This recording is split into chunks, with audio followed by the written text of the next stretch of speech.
கடலை மாவு 1 கப்பு, அரிசி மாவு 1 கப்பு, பொட்டுக்கடல மாவு 1 கப்பு, மிளகாய்த்தூள் 1 டீஸ்பூன், பெருங்காயத்தூள் 1 டீஸ்பூன், எள்ளு அதே மாதிரி 1 டீஸ்பூன், தேவையான அளவு உப்பு, நெய் 2 டேபிள் ஸ்பூன் அளவு. நம்ம முள்ளு முறுக்கு செய்ய போகிறோம். இப்போ மாவை எடுத்து பிசையலாம். மிளகாய்த்தூள், உப்பு, எள்ளு.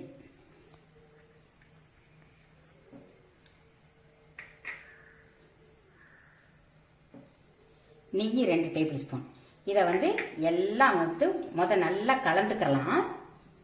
இப்போ தண்ணி எல்லாம் நல்லா கலந்தாச்சு. இப்போ தண்ணி கொஞ்சம் கொஞ்சமாக ஊற்றி பிசைஞ்சுக்கலாம்.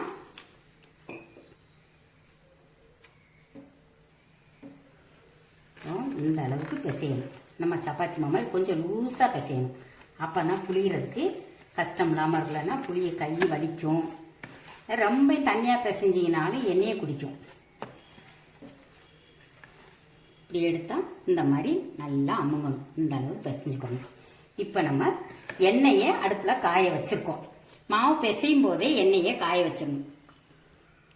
எண்ணெயை காய வச்சாச்சு.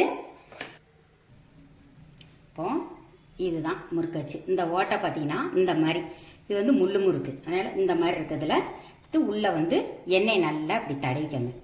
தடவிக்கிட்டு இந்த மாவு இதுக்குள்ளே எவ்வளவு பிடிக்குதோ அந்த அளவுக்கு ஃபுல்லாக நிறைய வச்சிங்கன்னா உங்களுக்கு புளியறதுக்கு கஷ்டமாக இருக்கும். இப்போ இந்த மாதிரி எடுத்து இப்போ எண்ணெயில் டைரெக்டாக உங்களுக்கு புளிய முடிஞ்சதுன்னா புளிஞ்சுக்கிறணும். உங்களால் சூடு தாங்க முடியாது அப்படின்னா ஒரு கரண்டியில் புளிஞ்சு எண்ணெய்க்குள்ளே போட்டுக்கலாம். புளிஞ்சிடலாம்.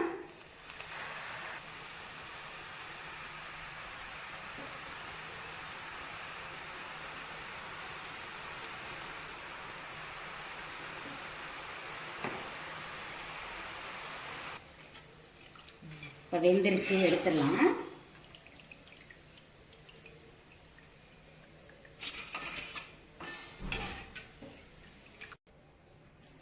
இப்போ எண்ணெயில் புளிய தெரியாதவங்களுக்காக இப்போ இந்த மாதிரி ஒரு கரண்டி வச்சுக்கோங்க. அந்த கரண்டியை திருப்பி போட்டு அதில் எண்ணெய் தடவி அதில் புளிஞ்சுக்கோங்க.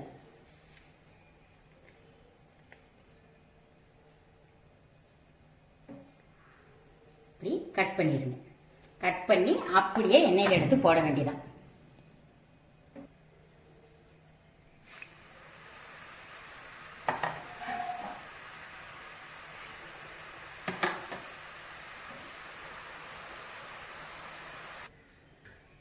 இதே மாதிரி இதே அளவுகளோட நான் சொன்ன அளவுகளோட நீங்கள் முறுக்கு செஞ்சு சாப்பிடுங்க. சூப்பராக இருக்கும். ரொம்ப சாஃப்டாக நல்லா மொறு மொறு மொறுன்னு சாப்பிட்றதுக்கு மொறு மொறுப்பாகவும் இருக்கும், நல்ல சாஃப்டாகவும் இருக்கும். இதே அளவுகளோட நீங்கள் செய்யுங்க. நம்ம சேனலில் சப்ஸ்கிரைப் பண்ணாதவங்க சப்ஸ்கிரைப் பண்ணி வச்சுக்கோங்க. பிடிச்சிருந்தா ஃப்ரெண்ட்ஸ்க்கெல்லாம் ஷேர் பண்ணிவிட்டு அப்படியே ஒரு லைக்கை போடுங்க. தேங்க்யூ.